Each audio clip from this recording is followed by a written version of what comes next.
So, now we've come here to the second to last movie we'll be talking about during this marathon.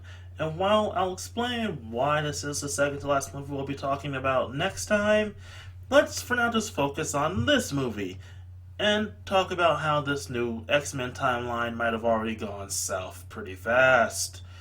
First off, this is the return of Bryan Singer, the director of the original few X-Men movies before X3, which everyone hates, despite, again, I actually do like that movie. He's back to bring the series to its old X1 and X2 glory days, despite the fact that I honestly believe we should more be emulating the glory days of First Class instead of the original movies, because they're kind of dated now, but whatever. And honestly, this all makes me question if X1 and X2 were ever good to begin with, because of this is supposed to be the glory of those movies. Yeah, we'll talk about that after we get to the plot. Hundreds of years ago in ancient Egypt, the powerful mutant, believed to be the first of the mutants, Ansabanur, is sealed away and then awakens suddenly in 1983 for some reason, believing that this new world is evil and corrupt and needs his guiding influence to help save the world, essentially.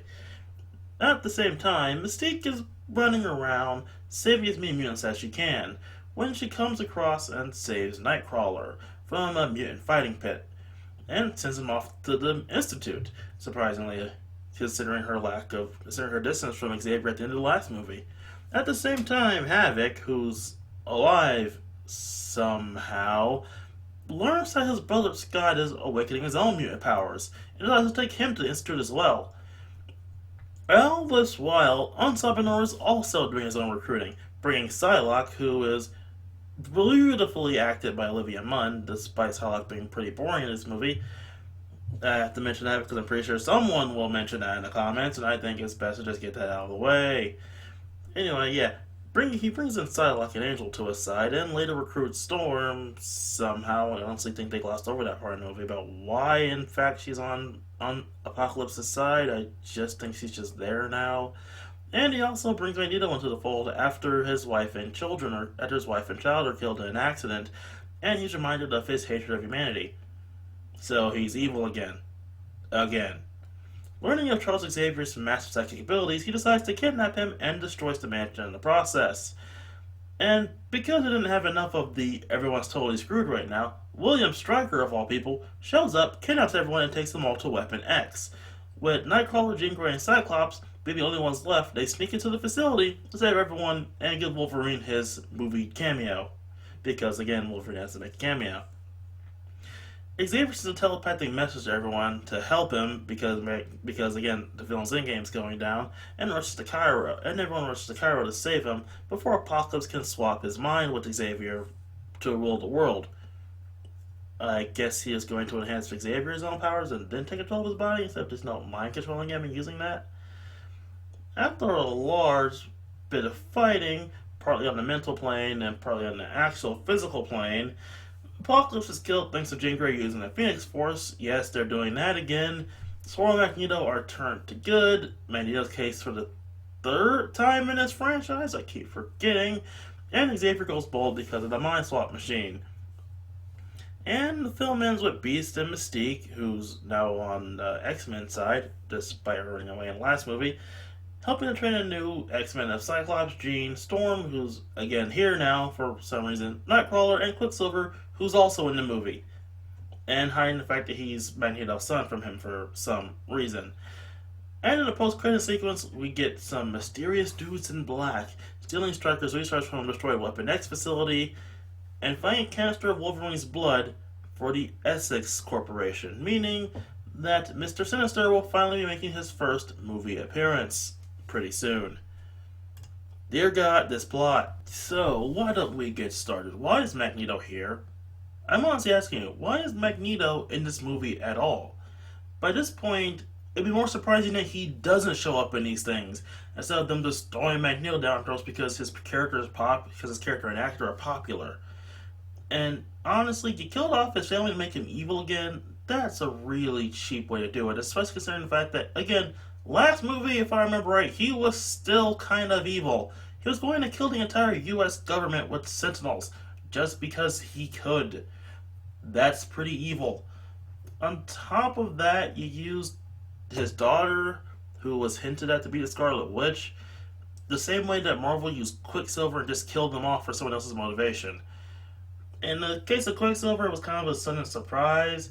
In the case here, it was very, very expected. Secondly, Apocalypse looks like Ivan Ooze.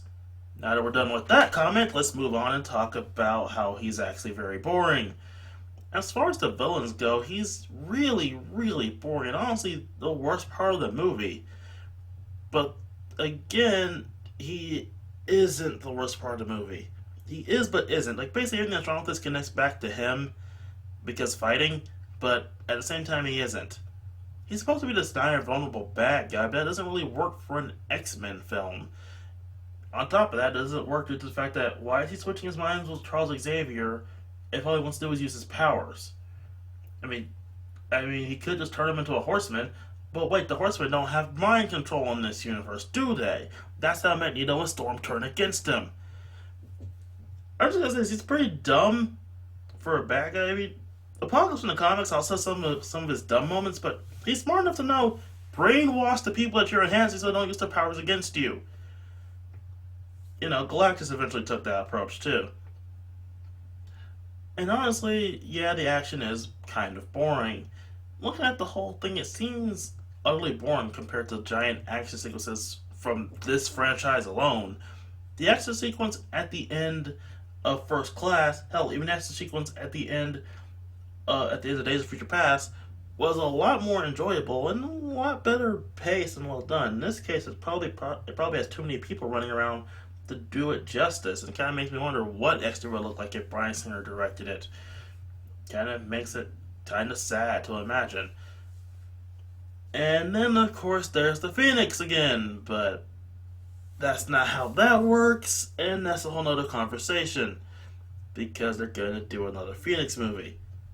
Because that worked out so well the last time they did it. And then we get to the Horsemen of the Apocalypse, or Apocalypse's Four Horsemen, and they are pretty darn disposable. I mean, yes, in the comics they're also just as disposable as just being super advanced mooks who are stronger than everyone else, but at least in the comics they have a visual look to them. They all have pretty good designs, even if you're familiar with the original character designs. When they become Horsemen of the Apocalypse, they get better designs. They look almost like inhuman monstrosities of flesh and metal combined into one thing, like evil cyborgs, but sleeker and more advanced. Here they just get slightly better costumes. Oh yes, it is very boring. In fact, the only thing that changes about any of them is Angel having magnetic wing, is having his metal wings that he does when he becomes the Angel of Death.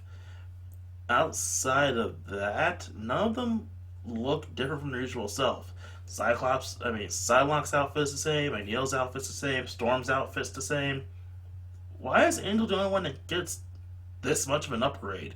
Is it because his wings are his power and that facilitates the upgrade? I mean, he says he's enhancing their abilities, but they don't seem that much stronger outside of a few plot moments. And again, they're not under mind control, so that leads to Storm and Magneto turning against you, so you're stupid. Overall, this is a pretty dull and boring movie.